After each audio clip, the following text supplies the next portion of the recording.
Welcome to Philosophy Zone, where we dive into the big ideas that have shaped how we think about the world, ourselves, and everything in between.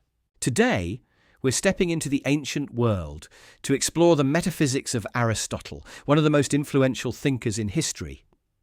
Don't worry if the word metaphysics sounds daunting. We're going to unpack it in a way that's clear, engaging, and maybe even a little fun. So grab a coffee, settle in, and let's get philosophical. Let's start with the basics. What is metaphysics? At its core, it's the branch of philosophy that asks, what is reality? It's about digging into the nature of existence, what things are, and how they relate to each other. Aristotle, this brilliant mind from ancient Greece, didn't just dabble in metaphysics. He practically invented it as a systematic way of thinking.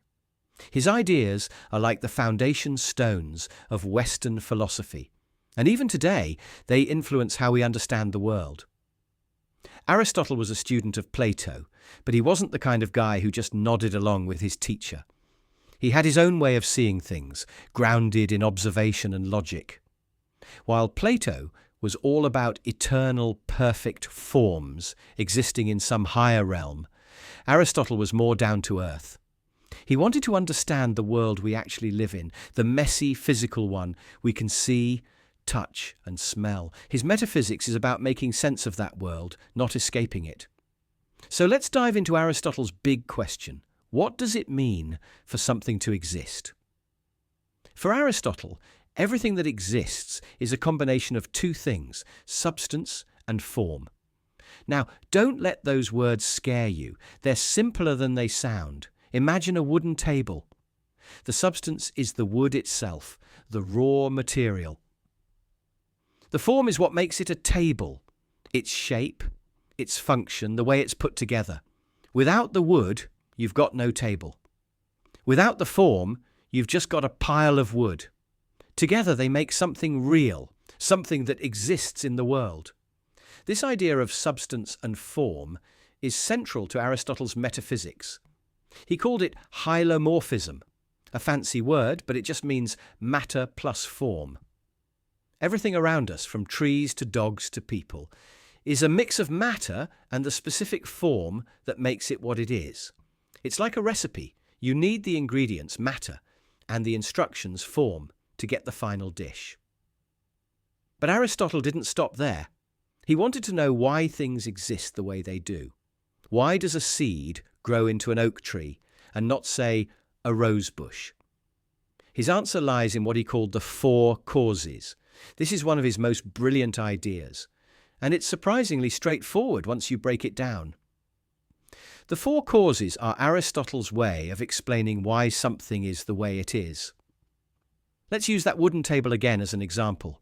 First, there's the material cause, what the thing is made of.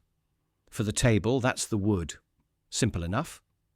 Second, there's the formal cause, the shape or structure that makes it what it is.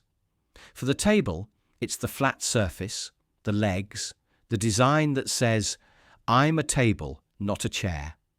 Third, there's the efficient cause, the thing that brings it into being. That's the carpenter who saws, hammers, and glues the wood together. Finally, there's the final cause, the purpose or goal of the thing. For the table, it's to provide a surface for eating, working, or maybe even philosophizing. This final cause is huge for Aristotle, because he thought everything in the world has a purpose, a reason for being.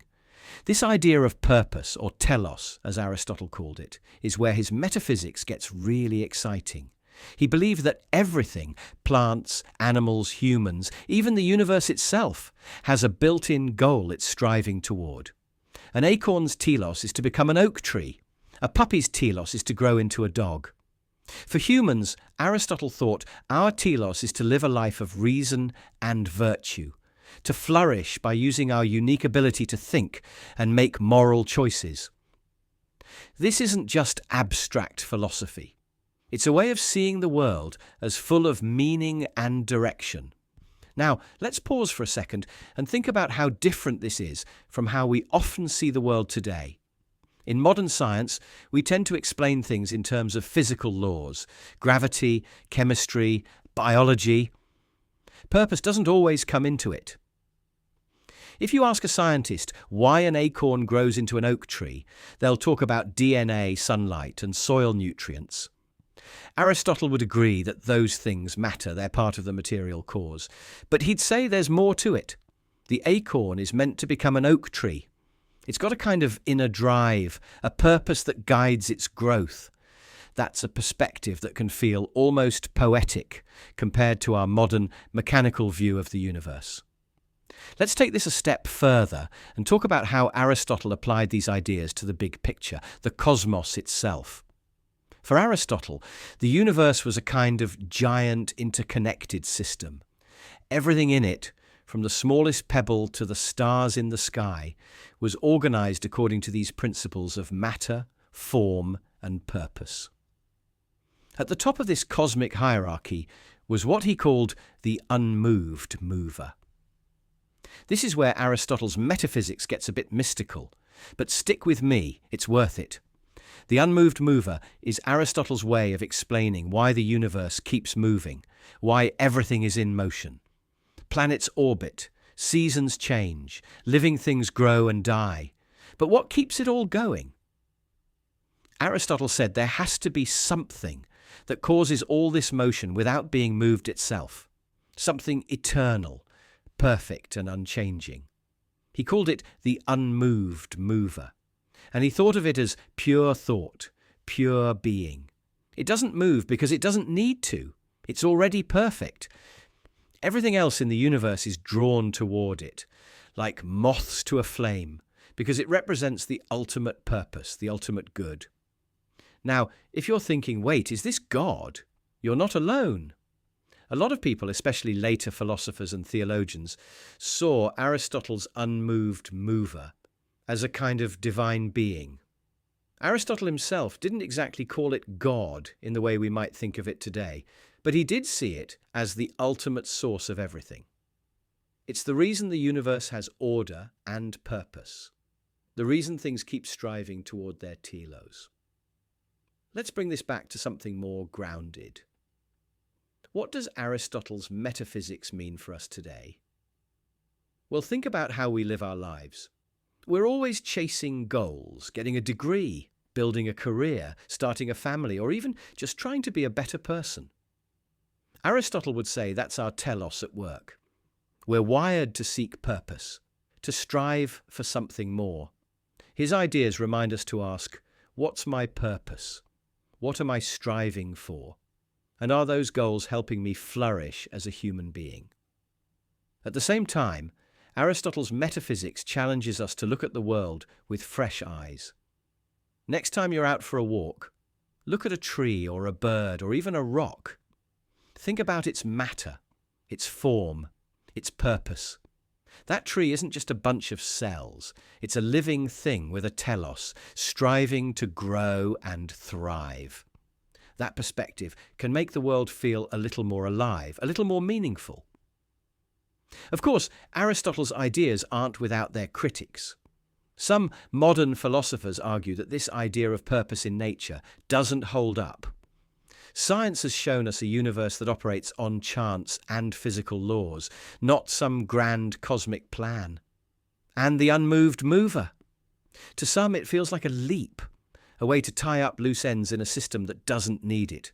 But even if you don't buy every part of Aristotle's metaphysics, there's something deeply human about his approach. He was trying to make sense of a world that can feel chaotic and confusing, to find order and meaning in the everyday. As we wrap up, let's think about what Aristotle's metaphysics invites us to do. It's an invitation to be curious, to ask big questions about what exists and why. It's a reminder that philosophy isn't just for dusty books or ivory towers. It's about understanding our place in the world. Whether you're pondering the purpose of a table, a tree, or your own life, Aristotle's ideas give you a framework to wrestle with those questions in a way that's both logical and deeply human. That's all for this episode of The Philosophy Zone. I hope Aristotle's metaphysics has sparked some curiosity in you, maybe even given you a new way to see the world. Next time, we'll be diving into another big idea, so make sure to subscribe and join us for more philosophical adventures. Until then, keep thinking, keep questioning, and keep exploring the big ideas that shape our lives. Thanks for listening.